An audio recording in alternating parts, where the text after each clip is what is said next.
मेरा भोलेनाथ आपको ना कभी दासी बनाना चाहता है, मेरा भोलेनाथ ना आपको कभी नौकर बनाना चाहता है, मेरा भोलेनाथ ना कभी आपको सेविका बनाना चाहता है।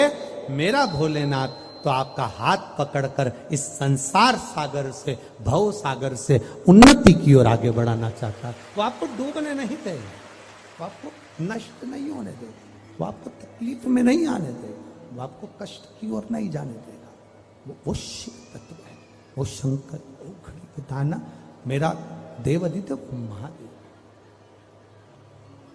वो शिव तत्व है।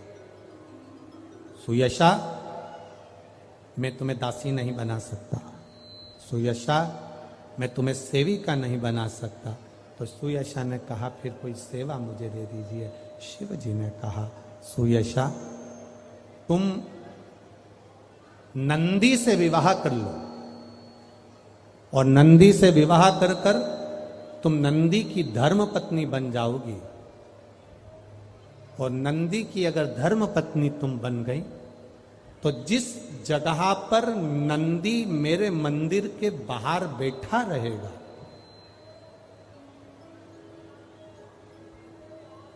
नंदी जिस जगह पर मेरे मंदिर के बाहर बैठा रहेगा, सुयशा उसके कर्णों में, कर्णों के करीब में तू स्वयं विराजमान रहेगी।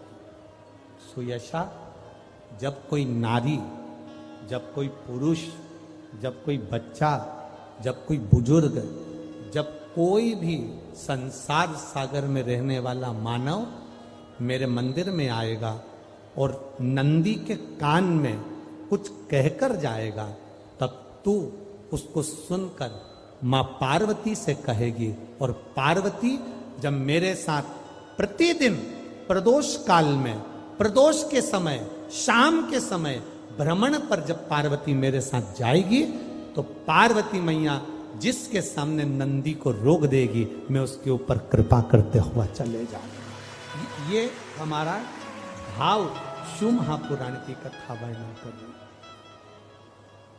ये हमारा भाव भगवान देवादिदेव महादेव का चरित्र वर्णन कर रहा है, ये शिव तत्व वर्णन कर रहा है। कितने लोग हैं जो भगवान नंदी के कानों में कुछ कहकर आते हैं? बोले हो कभी? सीधे बोल देते हो क्या जाकर? नंदी के कानों में कहने का भी एक तरीका है। आप लोगों को मालूम होगा वो तरीका? नहीं मालूम? ये बेलपत्री की जो डंडी रहती है ना, बीच का जो भाग है, ध्यान दिए ना जरा सा, ये बीच की जो डंडी है, फिर से देखिए, बेलपत्री के 2 पत्ते और उसके पास में जो बीच की जो डंडी का भाग है, दिख रहा है आप लोगों को? ये 2 डंडी, ये बीच की 2 पत्ती और उसके बीच में जो 2 डंडी का भाग होता है। जब हम देवादिदेव महादेव से कोई बात कहने वाले होते हैं ना कि बाबा बहुत दुखी हूं, बाबा बहुत तकलीफ चल रही है, बाबा मैंने एक कंपटीशन एग्जाम में परीक्षा दी है, बाबा मेरे जीवन में ये तकलीफ हो रही है बाबा, तब इस बेलपत्री की जो ये डंडी होती है, इस उंगली से, इस अंगुष्ठ से इस डंडी को पकड़ा जाता है और बाबा के कर्ण में कहने से पहले ये हाथ को नंदी के ऊपर रखकर फिर हम बाबा के नंदी के कानों में कहते हैं और चलते समय इस बेलपत्र को अशोक सुंदरी की जगह पर चढ़ाकर वापिस सजाते हैं। देवादिदेव महादेव को पार्वती की बात मानना ही पड़ती है और वो कहना ही पड़ता है। ये बेलपत्र की महत्व, ये जितना फल एक बेलपत्र की पत्ती में, उतना की उतना फल हम आपसे फिर कहेंगे।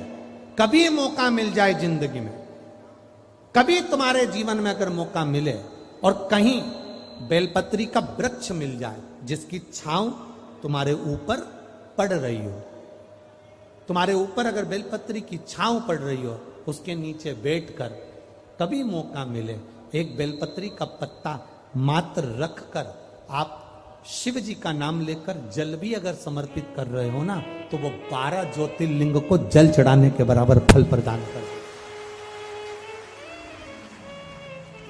एक बेलपत्री का पत्ता, एक बेलपत्री का वृक्ष, एक बेलपत्री के वृक्ष की छांव हमारे जीवन को कृतार्थ कर देती है, धन्य कर देती है, कृतार्थ।